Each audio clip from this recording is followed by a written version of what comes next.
Hello, magandang gabi po mga kaibigan. Silver Voice TV nga po pala. So, Boy Visa, formal na nga pong pinalitan ng kanyang pangalan sa Boy TNT. So, yun nga po mga idol, no?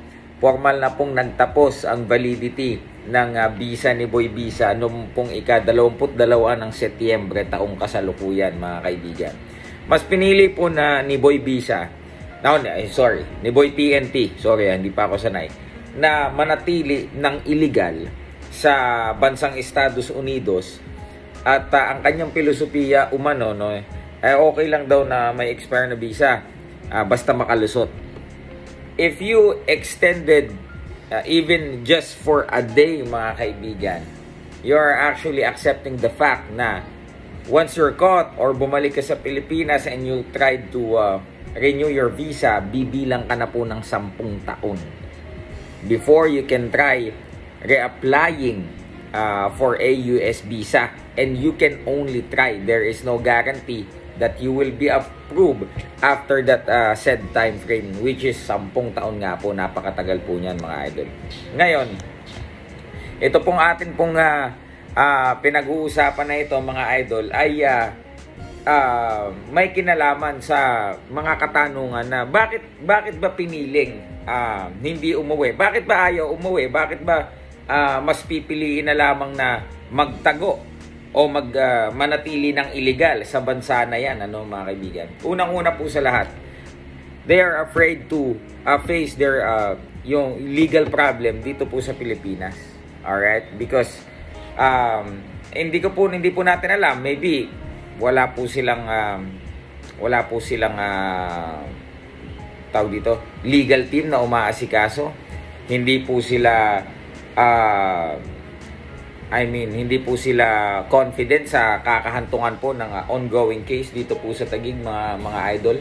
Taliwas sa kanilang mga unang ipinahayag na pinalabas po nila yung babae mga kaibigan. Pangalawa, meron pong mga tao na hinihingian nila ng tulong na lumalapit sa amin, and they're stating that nanghihingi nga daw po sila ng donasyon for them to buy ticket going back here in the Philippines. So, hindi natin alam, baka financially challenged sila ngayon, which is hindi malabong yun nga ang dahilan dahil over a year na simula po nang huli silang makalaban. That's against Guillermo Rigundo. Kami pa po ang magkakasama nun. And siguro, pangatlo, they are trying to get the opportunity because siguro alam nila na wala na eh.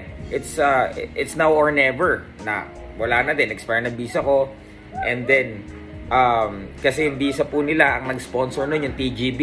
Yung aming partner na tinakbuhan po nila na hindi na po sila nag-report or nag-AWOL na po sila. So, it is very hard for them to have it renewed if the original employer actually requested the visa of his brother to be revoked.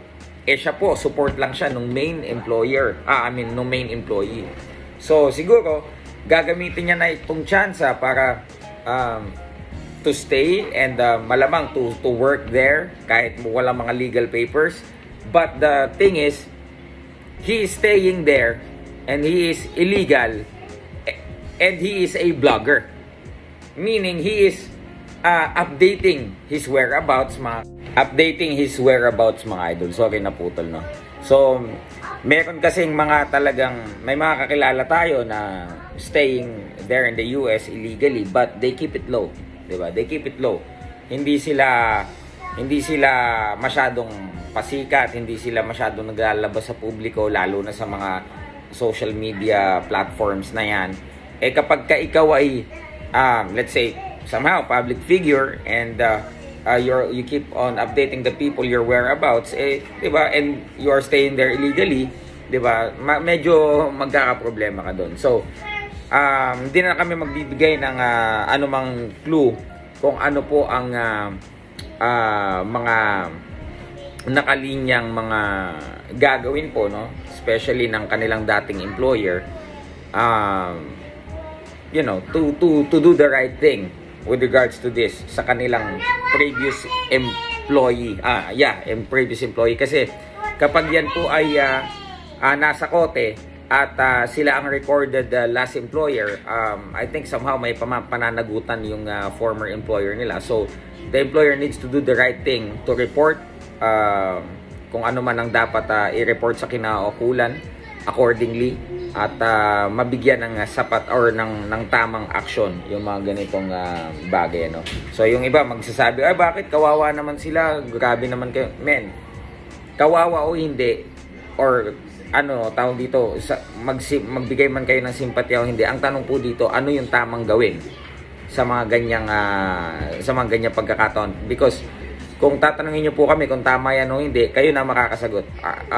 Is it okay para po sa inyo na magstay ang isang tao na kahit illegal, nariyan pa rin at talagang may mga tinatakasang legal na responsibilidad sa kanyang bayang pinagmulan? We need to do the right thing. Yun lamang po. We need to check our moral standards.